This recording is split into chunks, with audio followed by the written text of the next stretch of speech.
ಕರ್ನಾಟಕದ ಜನ ವಿಶಾಲ ಹೃದಯಗಳು. ಹಾಗಾಗಿ ಯಾರೇ ತಪ್ಪು ಮಾಡಿದ್ರೂ ಕೂಡ ಅದು ಎಂಥದ್ದೇ ತಪ್ಪಾದರೂ ಕೂಡ ಅದನ್ನ ಕ್ಷಮಿಸಿ ಹೊಟ್ಟೆಗೆ ಹಾಕಿಕೊಳ್ಳುವಂತಹ ಸ್ವಭಾವ ನಮ್ಮದು ನಿಮ್ಮದು. ಹಾಗಾಗಿ ಮಡೆನೂರು ಮನು ಮಾಡಿರುವಂತಹ ಈ ಸಣ್ಣ ತಪ್ಪು ಅಂತ ಹೇಳಲ್ಲ ಬಿಡಿ, ಯಾಕಂದ್ರೆ ಮೇರು ನಟರ ಬಗ್ಗೆ ಹಾಗೆ ಮಾತನಾಡಬಾರ್ದಿತ್ತು. ನಿಮ್ಮ ನೆಚ್ಚಿನ ನಟರ ಬಗ್ಗೆ ಹೀಗೆ ಮಾತಾಡುವಂಥ ಮನಸ್ಥಿತಿ ಇವರದ್ದ ಅನ್ನುವಂಥ ಪ್ರಶ್ನೆ, ಅಷ್ಟು ಕೋಪ, ಅಷ್ಟು ಆಕ್ರೋಶ ಪ್ರತಿಯೊಬ್ಬರನ್ನ ಕಾಡಿದ್ದು ಕೂಡ ಸುಳ್ಳಲ್ಲ. ಅದು ದೊಡ್ಡ ತಪ್ಪೆ. ಆದರೆ ತಮ್ಮ ತಪ್ಪಿನ ಅರಿವು ಅವ್ರಿಗೆ ಆಗಿದೆ ಅಂತೆ. ಬಟ್ ಯಾಕೆ ಈ ರೀತಿ ಮಾತುಗಳು ಕೇಳೋದಕ್ಕೆ ಸಿಕ್ತು, ಏನಾಗ್ತಾ ಇದೆ ಮಡೆನೂರು ಮನೋರ ಜೀವನದಲ್ಲಿ, ಎಲ್ಲದರ ಬಗ್ಗೆ ಮಾತನಾಡೋದಕ್ಕೆ ಮುಕ್ತವಾಗಿ ಇವತ್ತು ಗ್ಯಾರಂಟಿ ನ್ಯೂಸ್ ಸ್ಟುಡಿಯೋದಲ್ಲಿ ಮಡೆನೂರು ಮನು ನಮ್ಮ ಜೊತೆಗೆ ಕೂತ್ಕೊಂಡಿದ್ದಾರೆ. ಮನೋರೇ, ಕಾರ್ಯಕ್ರಮಕ್ಕೆ ಆತ್ಮೀಯ ಸ್ವಾಗತ. ಹೆಂಗಿದೆ ಲೈಫ್? ಹೆಂಗಿದೆ ಅಂತ ಏನು ಹೇಳಂಗಿಲ್ಲ, ತುಂಬ ಸೀರಿಯಸ್ ಆಗಿದೆ. ನೋಡಬೇಕು ಹೆಂಗೆ ಆಗುತ್ತೆ ಮುಂದೆ, ಇನ್ನೂ ಗೊತ್ತಿಲ್ಲ. ಯಾರು ಮಾಡ್ಕೊಂಡಿದ್ದು ಲೈಫ್ನ ಹಿಂಗೆ? ನಾವೇ ಕಾರಣ. ತಪ್ಪು ಮಾಡಿದ್ದು ನಾವೇ. ಈಗ ನನ್ನ ಪಶ್ಚಾತ್ತಾಪ ಪಡ್ತಿರೋದು ನಾವೇ. ಸರಿ ಮಾಡೋಕ್ಕೆ ಹೋಗ್ಬೇಕಾಗಿರೋದು ನಾವೇ. ಯಾಕೆ ಹಿಂಗಾಯ್ತು ಅಂತ ಲೈಫ್ ಗೊತ್ತಿಲ್ಲ ಮೇಡಮ್. ನಮ್ಮ ಮನೆ ಬರ ಒಂದು ಕೆಟ್ಟ ಟೈಮ್ ಅಂತ ಅನಿಸುತ್ತೆ. ಕನಸುಗಳು ಎಷ್ಟೋ ಜನ ಒಂದು ಚಿಕ್ಕ ಅವಕಾಶ ಸಿಕ್ಕರೆ ಸಾಕಪ್ಪ, ಹಿರುತೆರೆಯಲ್ಲಿ ಒಂದು ಚಿಕ್ಕ ರೋಲ್ ಸಿಕ್ಕರೆ ಸಾಕು, ಏನೋ ಸಾಬೀತು ಮಾಡ್ಕೊಂಡ್ಬಿಡೋಣ ನಮ್ಮನ್ನ ನಾವು ಅಂತ ಅಂದ್ಕೊಳ್ಳೋರು ತುಂಬ ಜನ ಸರ್. ಅಂಥದ್ರಲ್ಲಿ ನಿಮ್ಗೆ ಅವಕಾಶ ಸಿಕ್ಕಿತ್ತು, ಅವಕಾಶ ಸಿಕ್ಕೋದನ್ನ ಸರಿಯಾಗಿ ಬಳಕೆ ಮಾಡ್ಕೊಳ್ಳೋಕ್ಕಾಗ್ಲಿಲ್ವಲ್ಲ ಅಂತ. ಒಂದು ದೊಡ್ಡ ಅವಕಾಶ ಸಿಕ್ಕಿಕ್ಕೆ ಈ ಥರದ್ದು ಏನಾರ ಷಡ್ಯಂತ್ರ ನಡೀತು ಅನ್ನೋ ಗೊತ್ತಿಲ್ಲ. ಬಟ್ ಇವತ್ತು ನಾನು ಪಶ್ಚಾತ್ತಾಪ ಪಡ್ತಾ ಇರೋದು ಏನು ಶಿವಣ್ಣ ಸರ್ ಬಗ್ಗೆ ಮಾತಾಡೋದು. 3 ಜನ ಮಾತಾಡಿರೋದ್ರ ಬಗ್ಗೆನೂ ತುಂಬ ಬೇಜಾರಿದೆ. ನಾನು ಉದ್ದೇಶಪೂರ್ವಕವಾಗಿ ಮಾತಾಡಿದ್ರೆ ನಾನೇನು ಜೈಲಿಂದ ರಿಲೀಸ್ ಆದ ತಕ್ಷಣ ಊರಿಗೋ ಎಲ್ಲ ದೇಶನ ಬಿಟ್ಟೆಲ್ಲ ಹೋಗ್ಬಿಡ್ತಿದ್ದೆ. ಮತ್ತೆ ಬದುಕು ಕಟ್ಕೋಬೇಕು ಅನ್ನೋದು ಕಾರಣ ಏನು ಅಂದರೆ, ನಾನು ಗುರಿ ಲಾಸೆ ಇಟ್ಕೊಂಡು ಬಂದವನು. 3 ಜನಕ್ಕೆ ಅಂದಾಗ ನನಗೆ ದರ್ಶನ್ ಸರ್ ಫ್ಯಾನ್ಸು ಏನೂ ರಿಯಾಕ್ಟ್ ಮಾಡಿಲ್ಲ. ಒಂದಿಷ್ಟು ಬುದ್ಧಿ ಎಲ್ಲ ಹೇಳಿದ್ರು, ಕ್ಲಿಯರ್ ಆಯಿತು. ಇನ್ನು ಧ್ರುವಣ್ಣ ಅವ್ರದ್ದು ಮಾತಾಡಿದೆ. ಅವರು ಒಂದು ಮಾತಾಡಿದ್ಮೇಲೆ ಒಂದು ಪಾಸಿಟಿವ್ ಆಗಿ ಒಂದು ಹೋಪ್ ಬಂತು, ಬದುಕೋದಪ್ಪ ಅಂತ. ಈಗ ಶಿವಣ್ಣ ಅವ್ರಿಗೆ ಯಾಕೆಂದ್ರೆ ಅವ್ರ ಆರೋಗ್ಯದಿಂದ ಈ ಚೇತರಿಸ್ಕೊಂಡಿರೋದ್ರಿಂದ ಆ ಮಾತನ್ನ ಆಡಿರೋದ್ರಿಂದ ತುಂಬ ಗೊತ್ತಲ್ವಾ, ಇಡೀ ಕರ್ನಾಟಕ ಅಲ್ಲ ದೇಶದಾದ್ಯಂತ ಕೂಡ ಅವ್ರಿಗೆ ಅಭಿಮಾನಿ ಬಳಗ ಇದೆ. ಪ್ರತಿಯೊಬ್ಬರು ಕೂಡ ಅವರು ಟ್ರೀಟ್ಮೆಂಟ್ ತಗೊಳಕ್ ಹೋಗ್ತಾ ಇದ್ದಾರೆ ಅಂದ್ರೆ ಆ ಕ್ಷಣದಿಂದ ಅವ್ರು ವಾಪಸ್ ಬರೋ ತನಕ ಕೂಡ ಪ್ರಾರ್ಥನೆ ಮಾಡಿದ್ದುಂಟು, ಅವ್ರು ಹುಷಾರಾಗಿ ವಾಪಸ್ ಬರಬೇಕು ಅಂತ, ಮೇರು ನಟ ನಮ್ಮ ಚಿತ್ರರಂಗದಲ್ಲಿ ಇರಬೇಕು ಅಂತ. ಅಂಥವ್ರಿಗೆ ನೀವು ಕೆಟ್ಟದ್ದನ್ನ ಬಯಸ್ತೀರಿ ಅಂತ ಆದ್ರೆ ಒಪ್ಕೊಳ್ಳೋದಕ್ಕೆ, ಅಂದ್ರೆ ನೀವು ಕ್ಷಮೆಯಾಚನೆ ಆಗಬಹುದು, ತಪ್ಪು ಮಾಡಿದ್ದೀರಿ ಅಂತ ನಿಮ್ಗೆ ಅರ್ಥ ಆಗಿದೆ. ಬಟ್ ಅದನ್ನ ಕ್ಷಮಿಸೋ ಮನಸ್ಥಿತಿ ನಮ್ಮಲ್ಲಿ ಇರಬೇಕಲ್ಲ ಸರ್.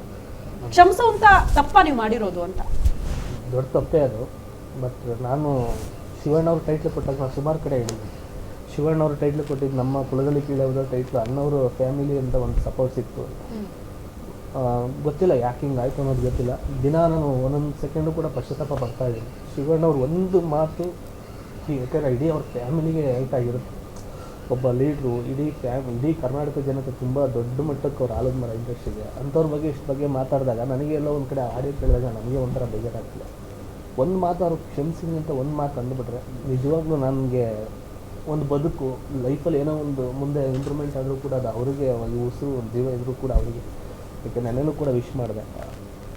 ಶಿವಣ್ಣ ಅವ್ರ ಬರ್ತಡೇ ಇವತ್ತು, ಅವ್ರು ಹುಟ್ಟುಹಬ್ಬದ ಶುಭಾಶಯಗಳನ್ನ ಇವತ್ತು ನಾನು ಹೇಳ್ತಿದ್ದೀನಿ ಗ್ಯಾರಂಟಿ ನ್ಯೂಸ್ ಮೂಲಕ. ನನ್ನ ಆಯಸ್ಸು ಕೂಡ ಅವರಿಗೆ ಕೊಡಲಿ.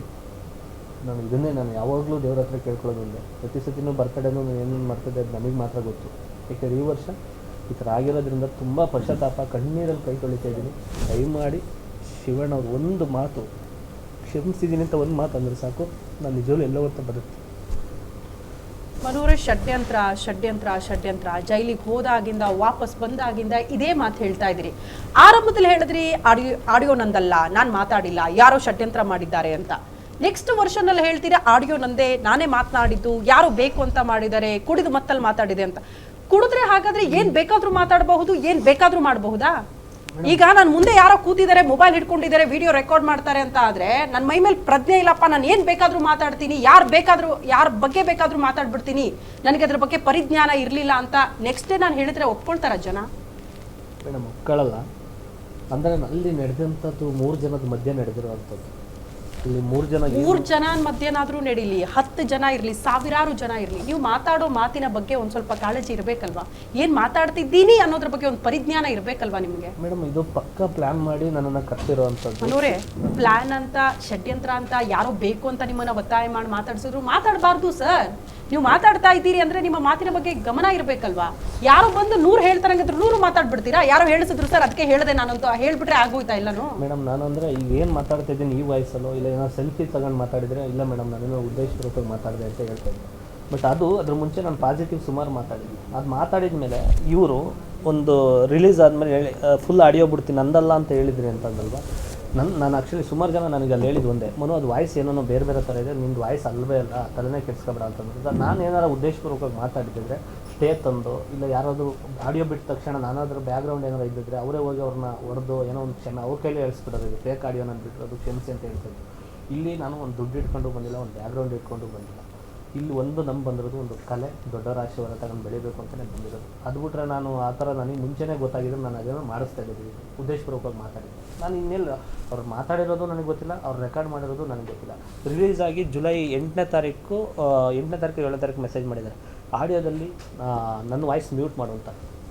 ಅದು ವೇರಿಯೇಷನ್ ಇಷ್ಟು ವಾಯ್ಸ್ ಒಂಥರ ಇದೆ. ನಾನು ನೋಡಿದಂಗೆ ನಾನು ಇವಾಗ ಸಮರ್ಥನೆ ಮಾಡ್ಕೊತ ಇಲ್ಲ. ಸ್ಟಾರ್ಟಿಂಗ್ ಮಾತ್ರ ನಾನು ಹಂಗೆ ಸಾಯ ವರ್ಷ ನಿಂತ್ಕೊಬೇಕು ಅಂತ ಬಂದಿದ್ದೆ. ಅದಾದಮೇಲೆ ಇನ್ನೊಂದು ಹಳ ಥರ ಇದೆ ಅನ್ನೋದು ಗೊತ್ತಾಗಲ್ಲ. ಮಾಮೂಲಿ ಸೈಲೆಂಟ್ ವಾಯ್ಸ್ ಇದೆ, ಈ ಥರ ಇದೆ ವಾಯ್ಸು. ಮಧ್ಯೆ ಏನೇನು ಕಟ್ ಮಾಡಿದ್ದಾರೆ, ಏನೇನು ಎಡಿಟ್ ಮಾಡಿದ್ದಾರೆ ಅಂತ ನನಗೆ ಗೊತ್ತಿಲ್ಲ ಮೇಡಮ್. ಯಾಕೆಂದರೆ ಅವರು ಏನೋ ಮಾತಾಡಿದ್ದು ನಿಮಗೆ ಗೊತ್ತಿಲ್ಲ, ಏನು ಮಾತಾಡಿದೆ ಗೊತ್ತಿಲ್ಲ. ಗೊತ್ತಾಗಿದ್ರೆ 100ಕ್ಕೆ 200 ನಾನು ಬೆಳಿಗ್ಗೆ 10:30 8:00 9 10:00 ಏನೋ ಗೊತ್ತಿರೋದು. ನಾನು ಆಚೆಗೆ ಬಂದಿರೋದು. ಆಚೆಗೆ ಬಂದ ಮೇಲೆ ಅವ್ರು ಫೋನ್ ಮಾಡಿರೋದು, ನೀವು ಏನು ಬೇಕೆಲ್ಲ ತಗೊಂಡಿದ್ದೀವಿ, ಆರಾಮಾಗಿರು ನಾನು ಅಂತ ಅಂದರು, ನೀನು ಅಂತ ಅಂದರು. ಅದಾದ್ಮೇಲೆ ಜುಲೈ 8ನೇ ತಾರೀಕು ಕೆಲವು ನಂಬರ್ಗಳು ಟೋಟಲ್ ವಾಪಸ್ ಮಾತಾಡಿಸ್ತೀನಿ ನಾನು. ಇದು ಮಡೆನೂರು ಮನೋರ ವರ್ಷನ್ ಏನಪ್ಪ ಅಂತ ಅಂದರೆ, ಯಾರೋ ಬೇಕು ಅಂತ ಒಂದು ಆಡಿಯೋನ ರೆಕಾರ್ಡ್ ಮಾಡ್ಕೊಂಡಿದ್ದಾರೆ. ಕುಡಿದ ಮತ್ತಲ್ಲಿ ಏನು ಮಾತಾಡಿದೆ ಅನ್ನೋದ್ರ ಬಗ್ಗೆ ನನಗೆ ಪರಿಜ್ಞಾನ ಇಲ್ಲ. ಅದರಲ್ಲೂ ಚಿಕ್ಕ ಪುಟ್ಟ ವಿಚಾರಗಳನ್ನು ಕಟ್ ಮಾಡಿ ಎಡಿಟ್ ಮಾಡಿ ಅದನ್ನು ಅಪ್ಲೋಡ್ ಮಾಡಿದ್ದಾರೆ ಸೋಷಿಯಲ್ ಮೀಡಿಯಾದಲ್ಲಿ. ಕಂಪ್ಲೀಟ್ ಆಗಿ ಆಡಿಯೋನು ಕೂಡ ಅಪ್ಲೋಡ್ ಆಗಿಲ್ಲ. ಅದ್ರ ಬಗ್ಗೆ ಒಂದಷ್ಟು ಗೊಂದಲಗಳು ಸೃಷ್ಟಿಯಾಗಿದೆ. ಅದು ಕಂಪ್ಲೀಟ್ ನಾನೇ ಮಾತಾಡಿದ್ದ, ಯಾರೇನು ಮಾತಾಡಿದ್ರು ಅದೆಲ್ಲವೂ ಕೂಡ ಕಟ್ ಆ್ಯಂಡ್ ಪೇಸ್ಟ್ ಆಗಿದೆ. ಹಾಗಾಗಿ ಸಂಪೂರ್ಣ ಆಡಿಯೋ ಕೇಳಿಸ್ಕೊಳ್ಬೇಕು. ಸುಮ್ಮನೆ ನನ್ನ ವಿರುದ್ಧ ಷಡ್ಯಂತ್ರ ಮಾಡಿ ನನ್ನ ಹೆಸರನ್ನ ಹಾಳು ಮಾಡೋದಕ್ಕೆ ಈ ರೀತಿ ಪ್ಲಾನಿಂಗ್ಗಳನ್ನು ಮಾಡಿದ್ದಾರೆ ಅನ್ನುವಂತಹ ವಿಚಾರವನ್ನ ಮಡೆನೂರು ಮನು ಅವರು ಪ್ರಸ್ತಾಪ ಮಾಡ್ತಿದ್ದಾರೆ. ಬಟ್ ಅವ್ರ ಅಂದ ಮಾತ್ರಕ್ಕೆ ಎಲ್ಲರೂ ಕೂಡ ಅದನ್ನ ಒಪ್ಕೊಳ್ತಾರ? ಸಂಪೂರ್ಣ ಆಡಿಯೋ ಕಟ್ ಆ್ಯಂಡ್ ಪೇಸ್ಟ್ ಆಗಿದ್ರು ಕೂಡ ಮಾತನಾಡಿರುವಂತಹ ವಿಚಾರಗಳು ಸತ್ಯವಾಗಿದೆಯಲ್ಲ? ಅಲ್ಲಿ ಮೇರು ನಟರ ಹೆಸರುಗಳನ್ನು ಪ್ರಸ್ತಾಪ ಮಾಡ್ತೀರಿ, ಅಂಥ ವಿಚಾರಗಳನ್ನು ಪ್ರಸ್ತಾಪ ಮಾಡ್ತೀರಿ, ಅವರ ಸಾವನ್ನ ನೀವು ಬಯಸ್ತೀರಿ ಅನ್ನೋದು ಕೂಡ ಸತ್ಯ ಅಲ್ವಾ ಆಡಿಯೋದಲ್ಲಿ ಇರೋದು?